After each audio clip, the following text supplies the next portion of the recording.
Eu gostaria de começar enfatizando sobre o coco. Não só a parte da água, como a parte branca do coco, que chama copra, e sobre o óleo que é extraído da copra.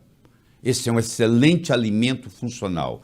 É o alimento funcional mais subutilizado. É barato, é comum no Brasil, e o brasileiro não tira vantagem disso aí, deixando passar uma coisa que está aí disponível. Você encontra livros na literatura, inclusive em português, O Milagre de uma Gordura, ou se você quer adquirir só um livro, eu diria que Coconut Cures é o melhor que tem. O Dr. Bruce Fife é a maior autoridade em coco no mundo. Ele é autor de mais ou menos uns 8 ou 9 livros sobre coco, tem inúmeras publicações científicas sobre o coco, e esse livro é o melhor do que ele escreveu até hoje. Então, se você tiver de adquirir você adquire ele na Amazon.com, ele está na forma digital, você pode baixar ele e lê-lo no seu programa Kindle, tá? Se você quer se tornar um especialista em gorduras, porque existe a chamada gordurofobia, onde a pessoa tem medo de gordura, infelizmente, e não é bem assim. Esse livro aí tem 1.281 páginas, é excelente. Se você ler esse livro, você vai entender todos esses mitos que existem com relação à gordura, certo? Bom, vamos fazer uma viagem rápida aqui, histórica. Há mais ou menos 8.000 anos atrás já existiam relatos da medicina ayurvédica, que é a mãe da medicina tradicional chinesa, que tem relatos de mais de 5.000 anos, que é a mãe da medicina grega, que é a mãe da medicina árabe, que é a mãe da medicina romana. A medicina ocidental, conhecida como alopatia, ela foi criada em 1824 pelo Dr. François Condé, na Suíça, onde pela primeira vez foi dada uma substância para tratar uma doença. Naquela época, em 1824, o Dr. François Condé usou iodo para tratar o bócio tiroidiano. O iodo, por muito tempo, era considerado o canivete suíço da medicina. Quando você não sabia o que fazer, você dava iodo, porque tudo começou com iodo, em 1824, onde o bócio desaparecia depois de poucas semanas, alguns meses, do uso do iodo. E nasceu, então, a medicina que você conhece hoje, que é a alopatia. Um remédio para uma doença, outro remédio para outra doença, outro remédio para outra doença.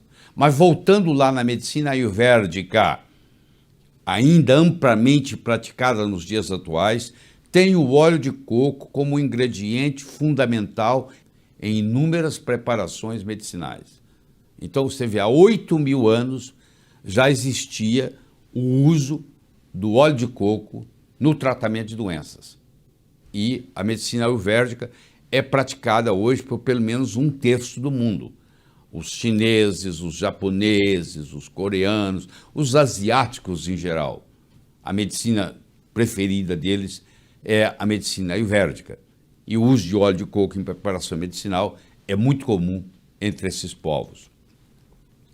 Se você é um indivíduo com mente científica e você quer avaliar se isso realmente tem fundamento, eu estou aqui lhe dando os dados atualizados. O Google, se você entrar no Google e digitar, entre aspas, coconut oil, óleo de coco, você tem mais de 25 milhões de citações. Não é 1.000, não, é milhões.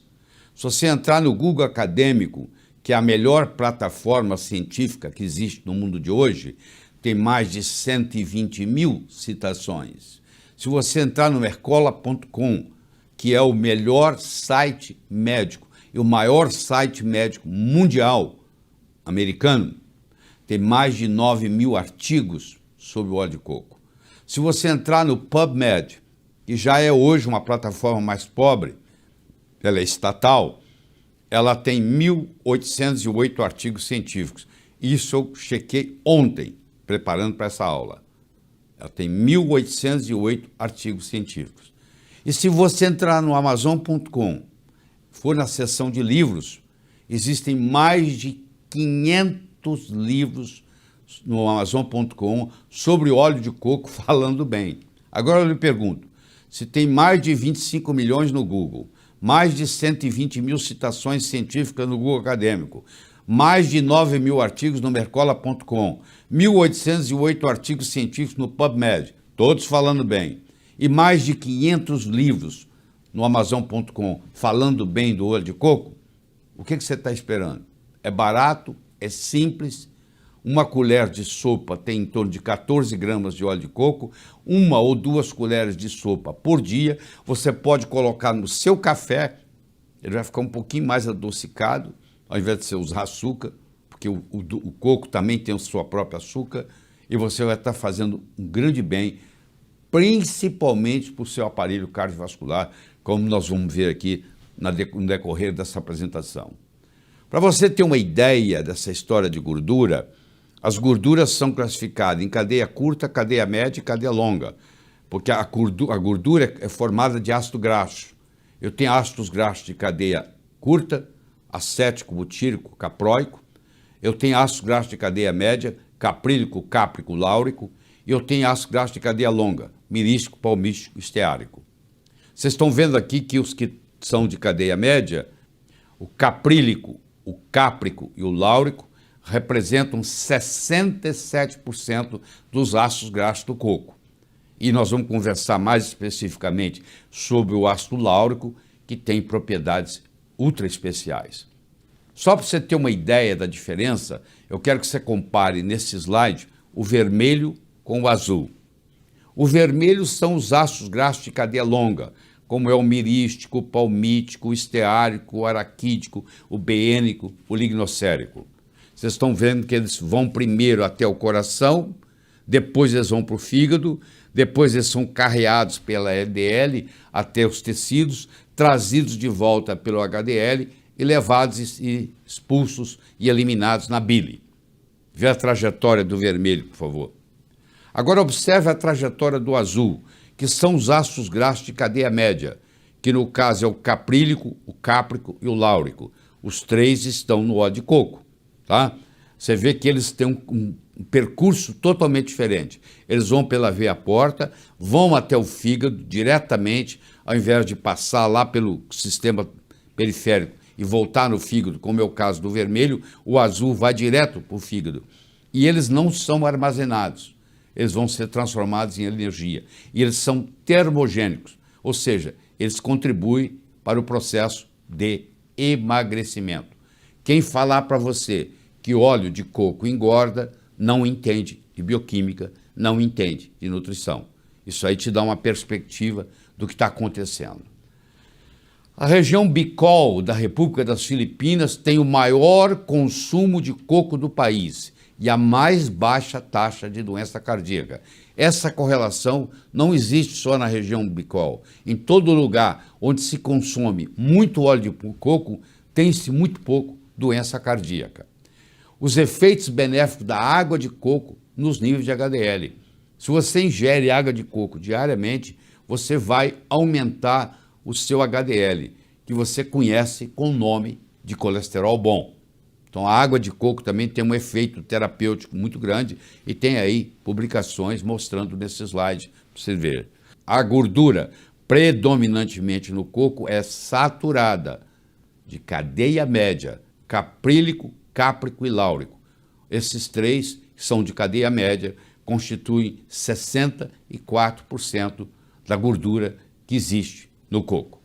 Aqui está mostrando para você que o coco é conhecido, olha à esquerda aí desse slide, como a árvore da vida, há mais de 4 mil anos usado na culinária. O nome científico é Cocos nucifera. Em 1553 chega ao Brasil, proveniente de Cabo Verde. E à direita você tem a composição, vocês estão vendo que tem 47% de ácido láurico, 9% de ácido caprílico, 7% de ácido cáprico, que são os três de cadeia média. Tá? E o ácido láurico, nós vamos discutir daqui a pouco, quando ele cai no estômago, ele transforma-se em monolaurina, e a monolaurina mata fungo, mata bactéria, mata vírus. Uma propriedade muito interessante da monolaurina. Nos Estados Unidos, hoje, eles estão usando monolaurina em casos de pacientes internados com infecção hospitalar resistente a antibióticos. E eles estão salvando vidas com a monolaurina.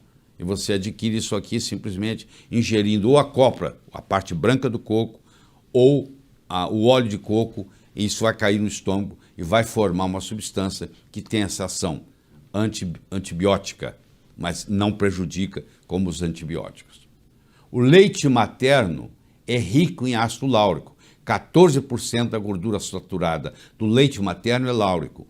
47% dos ácidos graxos do coco é láurico. Então o óleo de coco ele é quase que um substituto para o leite materno.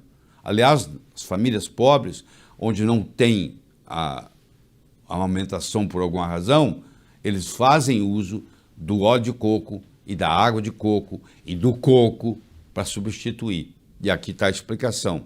É riquíssimo em ácido láurico. Então não necessita da bile para ser absorvido.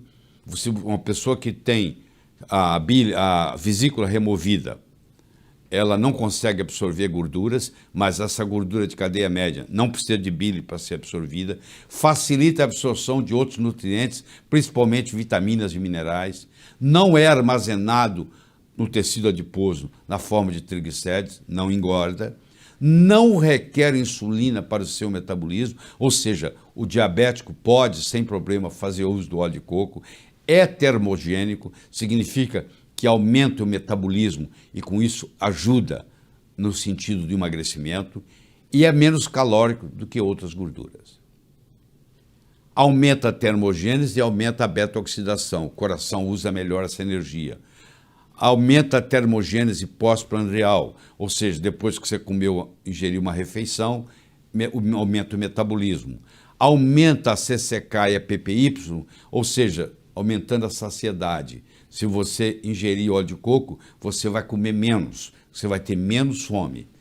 Ele é antiviral, antifúngico, antibacteriano, graças às propriedades do ácido láurico, principalmente, que transforma-se em monolaurina.